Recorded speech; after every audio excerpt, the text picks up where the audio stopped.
This is a solved Rubik's Cube. This also is a solved Rubik's Cube, if you look at it right. This also is a solved Rubik's Cube. Now wait, what do I mean by that? In today's challenge, I'm going to be taking these Rubik's Cubes and solving them into their solved positions. For this challenge, I'm not allowed to solve the Rubik's Cube normally and then put it into its specific pattern, such as this cube and a cube and a cube pattern. Instead, from scratch, I have to solve each individual piece into their respective positions. First, I'm going to solve this cube in a cube and a cube and a cube pattern. Next, I'm going to be taking this solved Rubik's Cube and then solving it into the scrambled position for this Rubik's Cube. Finally, I'm going to be taking the scrambled 5x5 and then solve it into this checkerboard pattern. Should be pretty fun. Let's get into it. To solve this into a cube and a cube and a cube pattern, I figured the best way to start would be solving this red, white, and blue block. Continuing from there, I'll be doing a layer by layer method by putting the pieces into their respective positions. What I'm trying to do right now is solve a line of blue pieces into their correctly oriented state. After I complete that, I'll be moving on to finishing the second layer. Just like that, the first layer is complete. Now I'm just using the beginner method to put in the correct edges.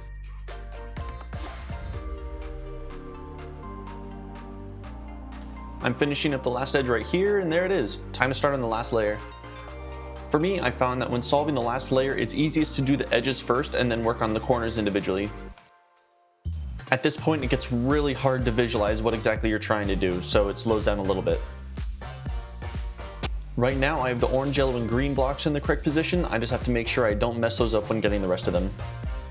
To move the pieces around appropriately, I think a J-perm is the best move here.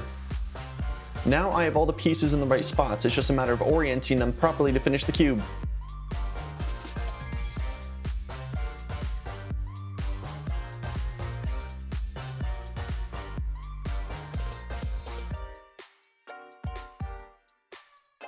And just like that, there's your finished cube and a cube and a cube pattern, coming in at 1 minute and 19 seconds. Try this for yourself and tell me what you get.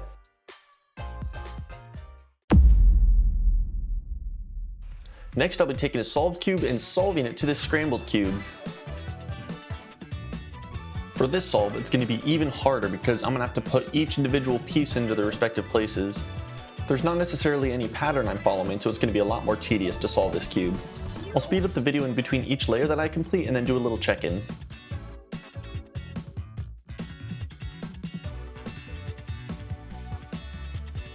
Here's the last corner for the first layer. Now it's done. Time to start on the edges. I found that the edges were a little bit easier just because I didn't have to work around any other pieces, and I can just use a beginner algorithm to put them in.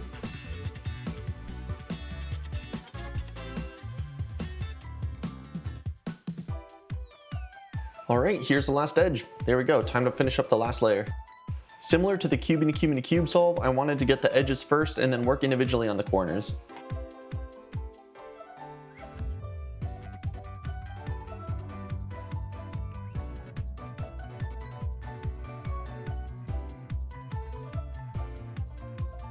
One last U-perm here and all my edges are in the correct position and orientation. Time to work on the corners. This is definitely the most mind-numbing part. The algorithms I'm using are designed to move as little pieces as possible to keep the whole puzzle from falling apart. Now I have all the pieces in the right positions, I just have to orient them to finish the cube. The cube is basically solved at this point, I'm just verifying that the pieces are in the right positions. I still have a couple corners to orient. And just like that, the cube's solved. That definitely wasn't easy. Try it yourself and let me know what time you get.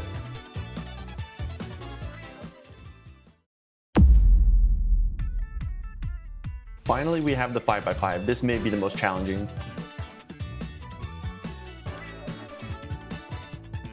I'm going to try to solve this similar to a regular 5x5 where I do the centers first and then move to the edges and finally solve it like a 3x3.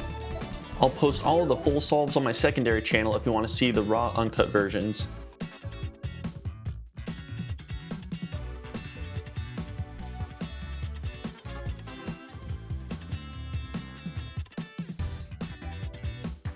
Here, I'm finishing up the last two centers, and just like that, the centers are complete. Time to move on to the edges. For the edges, it's actually pretty mentally challenging trying to complete them, but you essentially solve the top and bottom edge like you normally would, and then just get the opposite colors for the middle edge. This is definitely the longest part of the solve, so I won't make you guys sit through this. Once again, if you want to try this for yourself, do it and then comment your time down below to see what you come up with.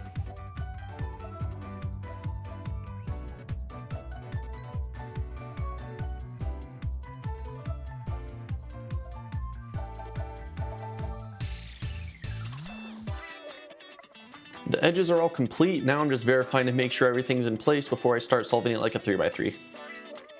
Similar to the other solves that I did, I'm going to be doing a layer by layer method to complete it. I would arguably say this is one of the harder 3x3 stages to solve.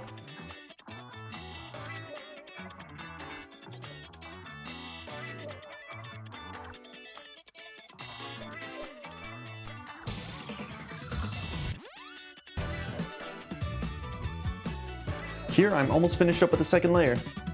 I'll leave the remainder of the video in regular speed. Enjoy!